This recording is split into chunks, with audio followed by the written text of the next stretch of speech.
Thank you for calling. My name is Kevin. How can I help you today? I answered the call as I had thousands of others. Yes, I have some issues regarding my account, the caller said. Of course. We take your concerns very seriously. Tell me what I can do. I let my mind wander, as it often did on these kinds of calls, thinking about how I ended up at this dead-end job in the first place. Maybe I could take a sick day tomorrow. Anything to take a break from the constant stream of calls. I saw the light that indicated a call coming in start to blink. When had I ended the call I was on? Thank you for calling. My name is Kevin. How can I help you today? Hello, Kevin. The male caller said. Then, after a moment's pause, he continued.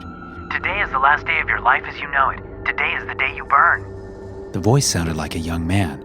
I chuckled, only a little disconcerted. Okay. Is there something I can help you with? The caller repeated. Today is the day you burn, and you will never know why. Then the line clicked dead, confused and a little disturbed. I pulled up the program that would allow me to review the call. There was nothing, as if the call hadn't come in at all. I knew I needed to take another call before my manager came over, so I decided I would look into it later. I took a few more calls, helping clients as usual. After a while, a call came through with the same strange voice I had heard before. Today is the day it all ends for you, the voice said. Everything you know and love will be taken away. I narrowed my eyes. Usually prank callers like this didn't get under my skin, but there was something about the caller's tone that got to me. All right, listen, I'm reporting this call to security. What call? The voice asked in a mocking tone, then disconnected. I again searched the database, but found no trace of the call. Concern was starting to creep into my mind. Did this person somehow have access to delete calls? What did they want from me? I decided I needed to go report this to my manager. But before I could even stand from my chair, I noticed that the cursor on my computer screen had started moving. I wiggled the mouse, but the cursor was moving as if it had a mind of its own. It dropped down to the toolbar and opened up a document. To my astonishment, words started appearing. The document read, "You're starting to get a little nervous by now, aren't you?"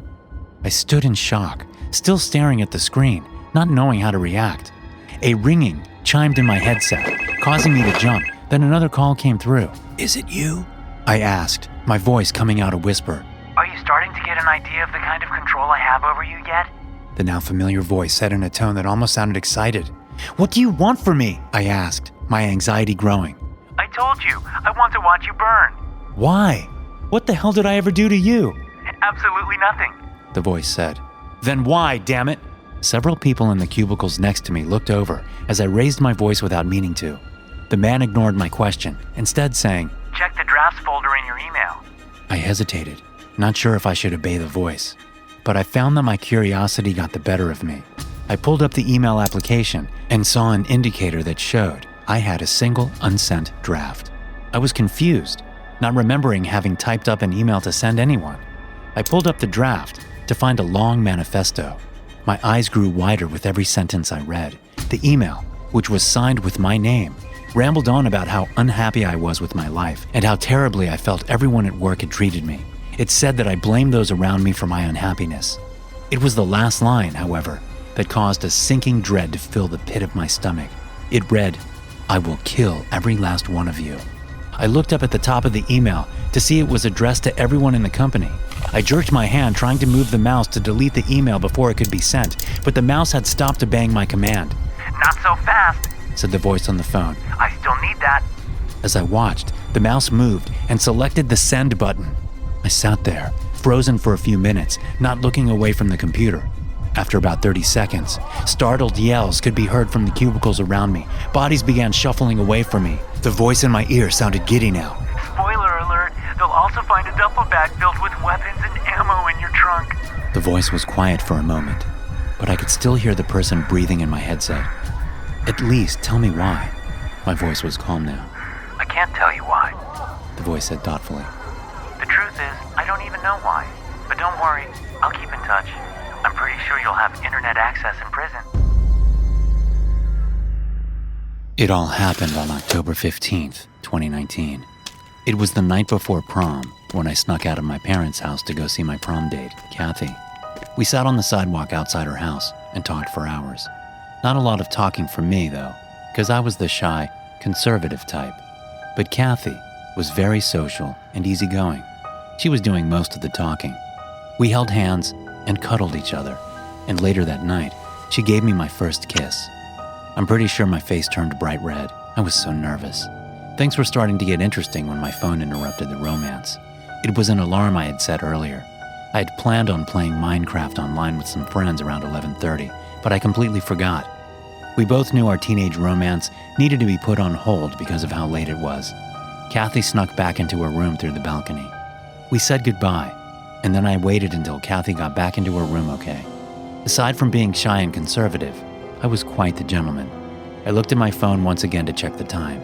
It was now 11:48. I knew that following the road down the street would take me half an hour to get home, so I decided to take a shortcut. This way would only take me about 10 minutes to get home. My dad usually got home from work a little after 12, so I still had a shot at beating him home. Although, this route passed through none other than the old cemetery. Growing up in my neighborhood, I had heard so many scary stories about the old abandoned cemetery. Stories of how the dead would whisper at night, and how some of the dead would even awaken on full moons. Coincidentally, it was a full moon that night, but somehow I had absolutely no fear. I told myself that the stories were just tales to keep children away from playing at the old cemetery. Little did I know that I was about to become one of those tales. As I got closer to the back gate of the cemetery, I felt a strange, cool wind hit my skin. I mustered up enough boldness to continue towards the gates. It was a straight path from the back gate to the front gate, which would lead me back home. There was an eerie-looking cloud covering parts of the cemetery as I walked through. When I approached the halfway point, I heard a noise as if someone had stepped on a dry tree branch. I tried ignoring it, thinking it was my mind playing tricks on me. But then I heard it a second time, and then a third time. I stopped and listened. It started to sound more and more like footsteps. I looked to the left in the direction of the sound. It was a little girl standing there in her school uniform. I quickly looked away, creeped out. When I glanced back a second time, she was gone. For a second, I thought I'd just hallucinated. I tried ignoring what had just happened and kept on walking towards the front gate. Then I heard something again. This time, it was the little girl crying out, "Mommy, I'm lost." At this point, fear began to hover over me like a rain cloud. I wanted to see if it was the same little girl in the school uniform. Indeed, it was her, and she was carrying a creepy-looking doll in her hands. She was waving at me to come help her. By this time, I was extremely terrified and almost peed my pants. My body was covered in goosebumps, and I could literally feel my legs trembling. I started walking towards the little girl, whose face I couldn't quite make out. Her hair was covering the majority of her face. Her body looked as white as snow, and her fingers were stained with dirt. As I stretched over one of the graves to take her hand, she suddenly disappeared. I couldn't see her, but I still heard her crying, "Mommy, I'm lost." In an attempt to run away, I tripped and fell into one of the graves and nailed my head on the gravestone. I woke up a few minutes later after being knocked out to find myself lying on a skeleton. It was the scariest moment of my life. I struggled to climb out. As I did, I noticed the name on the gravestone read, Old Willie. As soon as I managed to climb out, I saw about 100 crows flying overhead. I ran as fast as I could to the front gate and jumped over. I ran back to my house as fast as possible. When I got home, I noticed my wristwatch was gone. I figured it fell off in Old Willie's grave when I was struggling to climb out, but I was definitely not going back for it. I could always get another watch. It was indeed a very dark night for me. I slept that night, hearing the voice of the little girl crying, "Mommy, I'm lost," over and over again in my head. This has been happening every night since then, and it haunts me in my sleep. Then I began to get used to her voice in my head. For the first time in 2 weeks, I was finally able to sleep for almost 6 hours straight. On October 30th, about 2 weeks after the incident, I woke up to a package delivery addressed to me. I took the package up to my room when I quickly noticed there was no name for the sender. When I opened it, I saw my wristwatch that I had lost in the cemetery 2 weeks prior.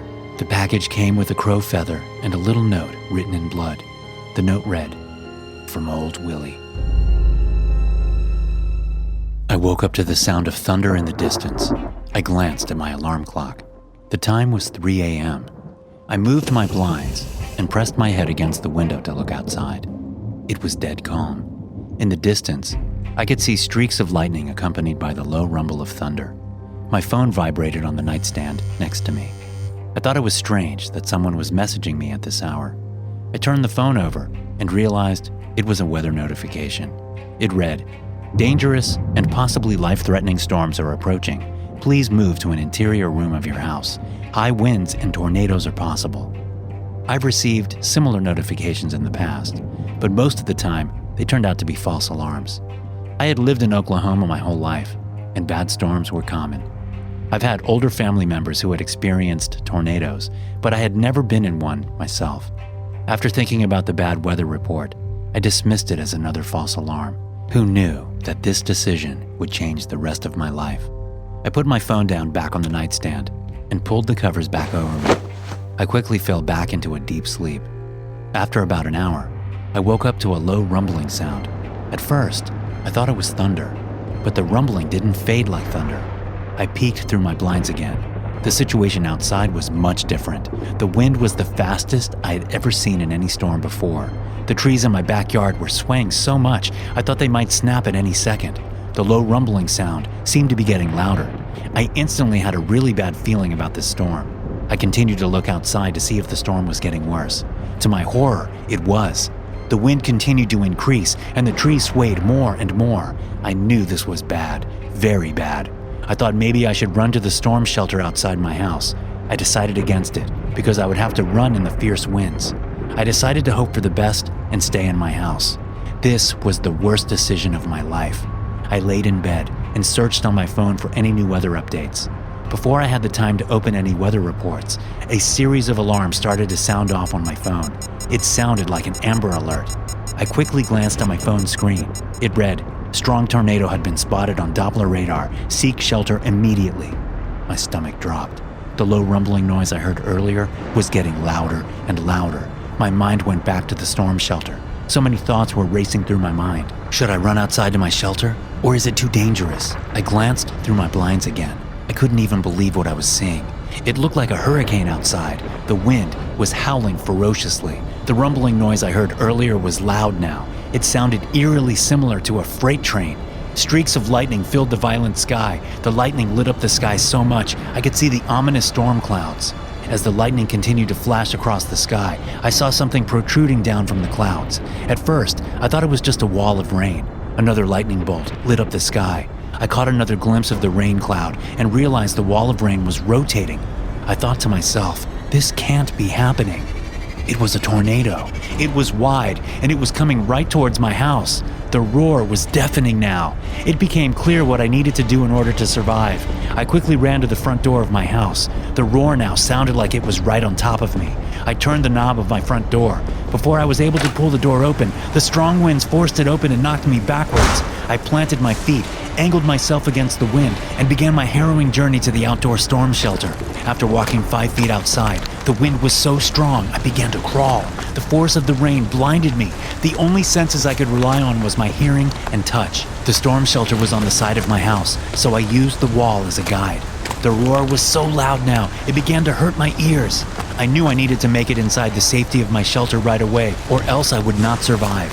As I continued to crawl, it became harder and harder to move against the ferocious winds.